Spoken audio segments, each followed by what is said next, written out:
Maharishi.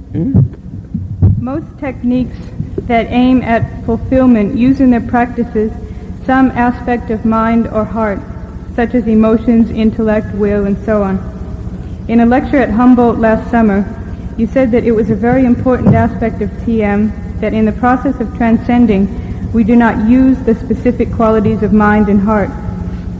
What are the reasons why it is so valuable that these aspects of the individuality are not used in the process of transcending?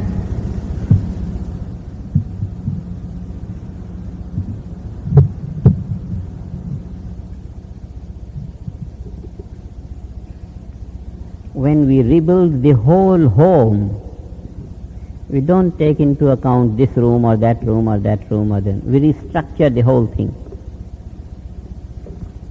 Individual rooms here, there, they are taken into account when we are not remodeling the whole home.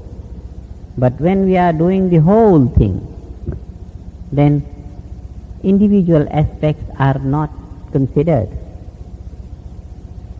The whole house is going to be renewed, rebuilt, revised, enlarged, glorified, and therefore it will be a waste of time to look to the kitchen or this or this or this or this. Transcendental meditation remodels the whole thing at a time, influences the entirety of personality, and that is why small areas, they are not taken into account. See? Maybe there is a fort there, and all around the fort there are some gold mines and some diamond mines and some silver mines and here and there. The whole rich area. But all the area belongs to the fort. What we do is rush on and capture the fort. And then we own the whole area. When we are aiming at the whole, we don't waste our time in planning about owning the gold mine or diamond mine or this mine or this mine. One by one, waste of time. All at once, wisdom. It's wise to have the whole thing, occupy the whole thing, capture the whole thing, remodel the entirety of life, rather than trying to enrich the emotion or intellect or thinking this way, little by little. That is why in transcendental meditation, we just don't bother about refining our emotion or refining our action or refining our intellect. All these things are refined simultaneously in one stroke. Other systems of practice, other systems of enriching the personality, some systems open to what? Clairvoyance, see things that are far existing, or hear things that are far existing, or call some spirit from heavens to tell us the story, what is there, and all kinds of the small localized values of life. They aim at developing those specific faculties. Here we refine the entirety. That's why we say transcendental meditation is like watering the root.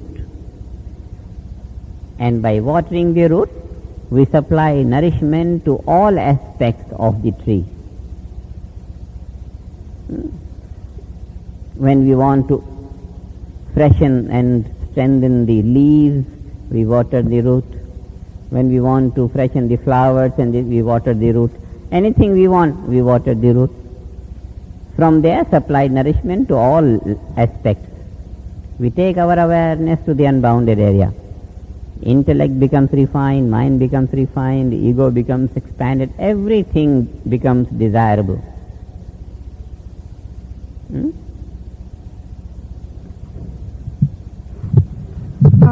other practices which aim at some specific goal, like spirits and ESP and all that, they could be considered another activity or another dimension, and they can be very fascinating to certain individuals because they lie out of the range of ordinary experience. What is it about these practices which is actually life-damaging rather than just some other activity? The idea of capturing a gold mine is very fascinating. The idea of capturing a silver mine, very fascinating. But those who do not know that there is a fort which owns all these riches in the surroundings, they try to capture this thing and this thing and this thing and this thing.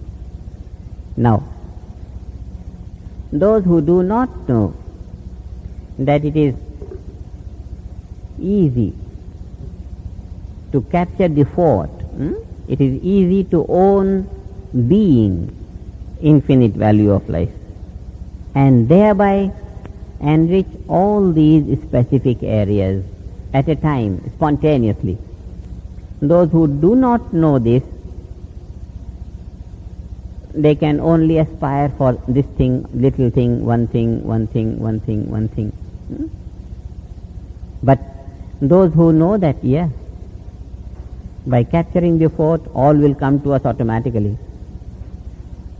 It's just the lack of knowledge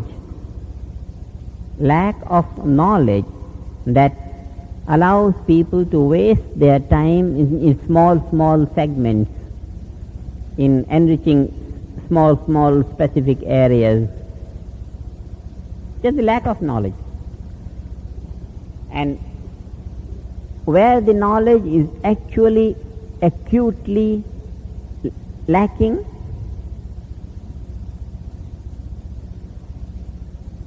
in the fact that it is easier to capture the fort than to occupy the gold mine.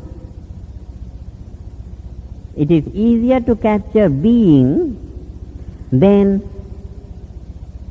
to develop clairvoyance, maybe, or clairaudience or something. Because the nature of clairaudience is not bliss. Nature of being is bliss. Nature of being is bliss. And mind is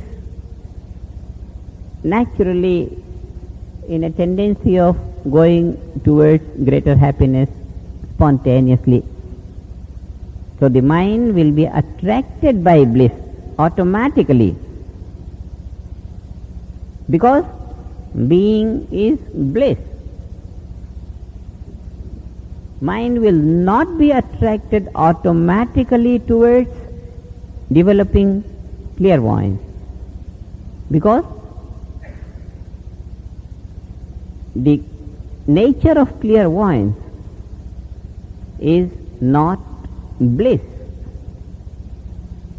One has to intellectually convince himself that if clairvoyance is developed, I'll be able to see what others are not. Some intellect will have to be applied.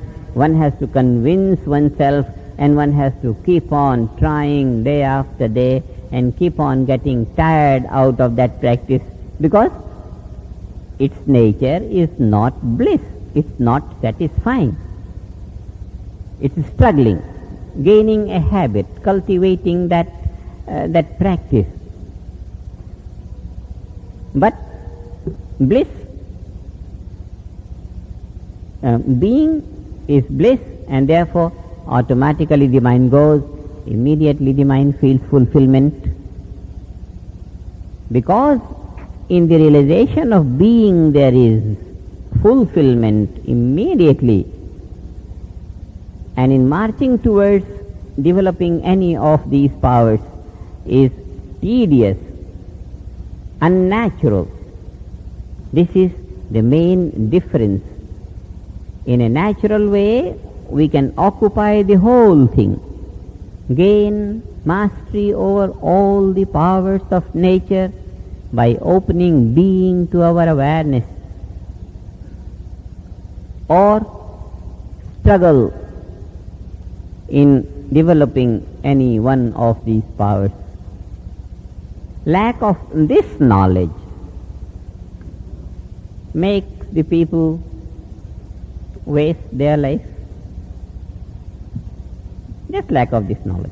It's much easier to occupy the whole house than to take possession of one room.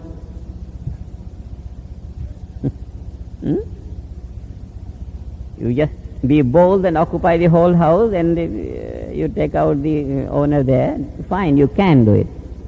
But if it's not possible to let the owner be there and you occupy one room, it's very difficult. Because it's unnatural. Either you own or you don't own, and there is nothing in between.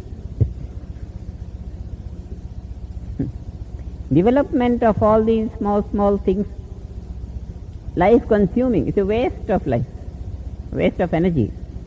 Waste of energy when we have the knowledge that very easily and effortlessly one could capture the wholeness of life. When one has this knowledge, then everything else is a waste of time. If one doesn't have this knowledge, then there are temptations 1001 everywhere in all directions. One could keep on wasting one's life eternally.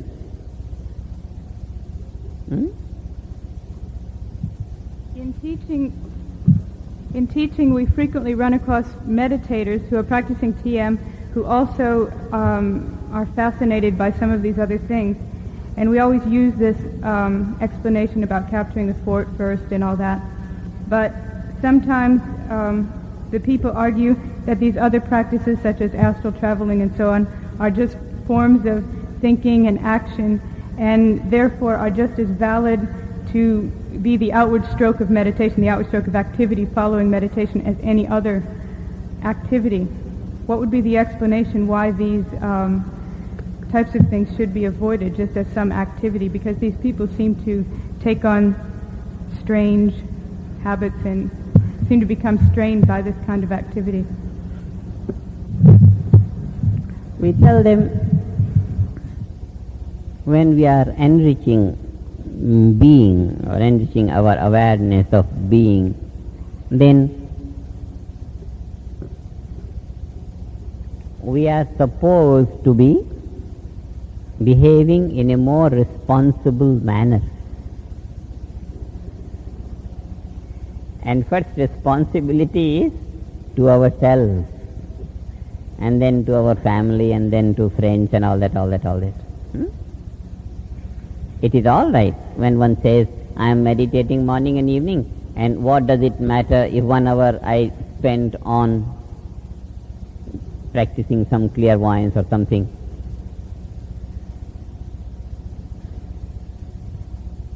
We would ask him to do something more practical in that 1 hour and have some joy of life, rather than dump himself in strains and what is going to come out of that? Stress and strain, and that's all. So when we are meditating, we are supposed to behave more responsibly. We are supposed to make use of our time for better priorities in life. Mind our priorities more, and then we will be not wasting time. It's a waste of time.